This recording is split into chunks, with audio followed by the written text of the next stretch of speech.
took to bring it all together. I plan on sharing my ups and downs of game development through a whole series of episodes just like this one. Hope you guys enjoy it.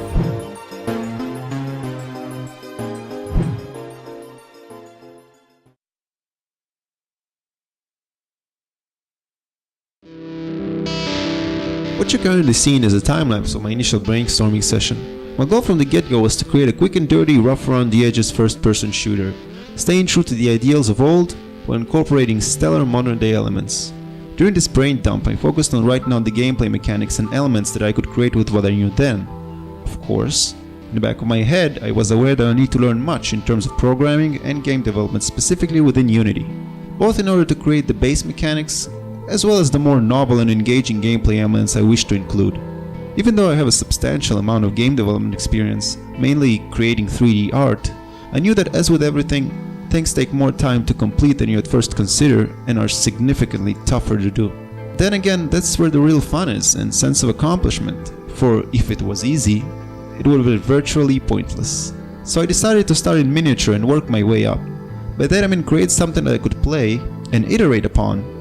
The mantra I had was that great games aren't made, they're played, and thus my main concern wasn't to create a bible of a design doc and then rewrite 90% mid-production, but start with a rough, concise and to-the-point design spec that I could iterate, improve, and have fun with.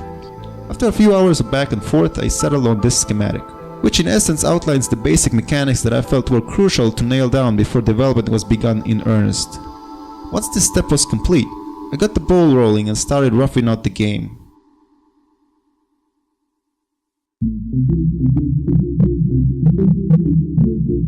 Decided to create a first-person shooter by myself, I knew I had my work cut out for me. So I started by pouring myself over any and all material I could find.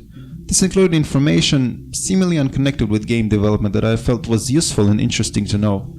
Much of what I had to learn and orient myself to was scripting within the Unity game development engine.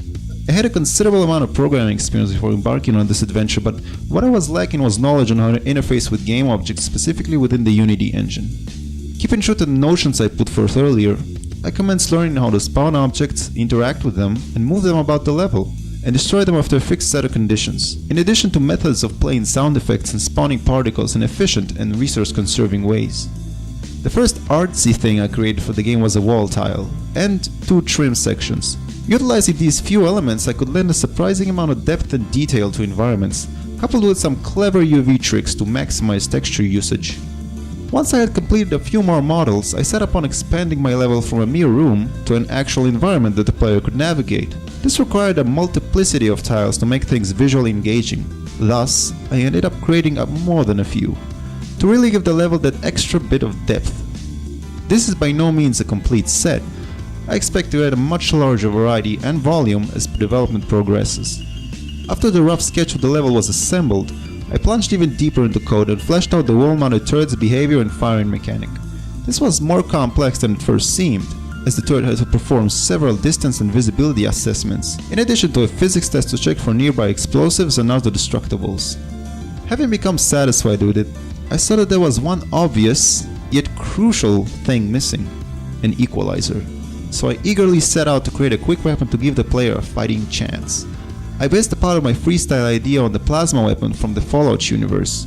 I wanted something that looked rough and rugged, but was simple to operate. This process was mostly straightforward. I created a detail mesh, then its render counterpart with UVs and proper smoothing groups, after which I baked and textured the thing. Once I had a weapon and an enemy wrapped up, I plunged even deeper into level design and commenced to work on novel prototype areas that the player could visit.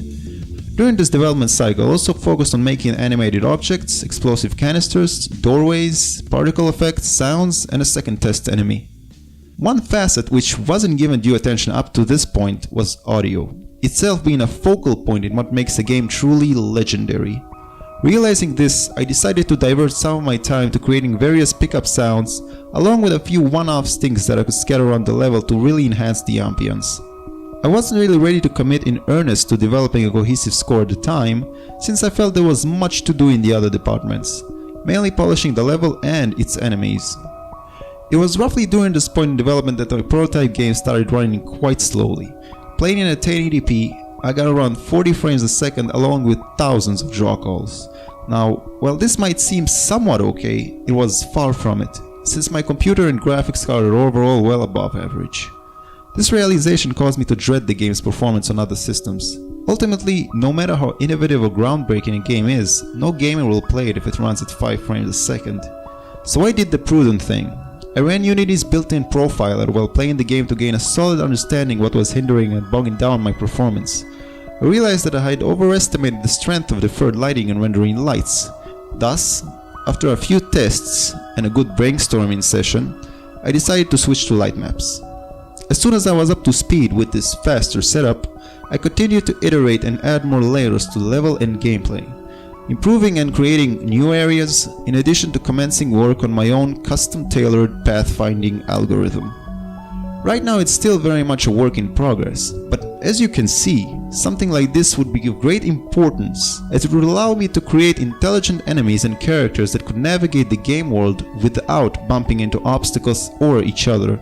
The reason I've chosen to develop it myself as opposed to picking an existing AI script was so that I could have a system that is perfectly tailored to my game and will allow ease of extension and expansion. And obviously, there is another reason, and that is, it's just ridiculously fun and challenging to create something complicated. During development I also experimented quite a few things, from models and effects to complete scripts. Those were mainly created out of passion and a thirst for knowledge, but gave me an unprecedented volume of readily available material from which I could pick interesting avenues that I could further investigate, explore, and then properly implement into the game. So now we arrive at the present. It has been quite a journey since I've started this in my spare time. At the onset, I had no idea it would grow to such a scale. When I started out, all that I wanted to create was a small game and toy with Unity.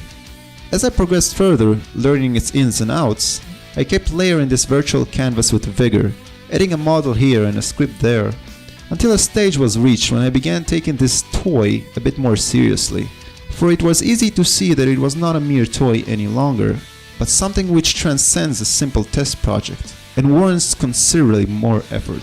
Looking back, I am exceedingly pleased with the progress I've made, both in terms of learning Unity and developing the game and its overlapping systems. Glancing forward, I am filled with excitement when I imagine all the great things to come. This is still very much a first step, but an important one. I'll try to release these development episodes in a timely manner, but since creating episodes and simultaneously developing the game is a monumental undertaking, it might take a bit until a new episode is up.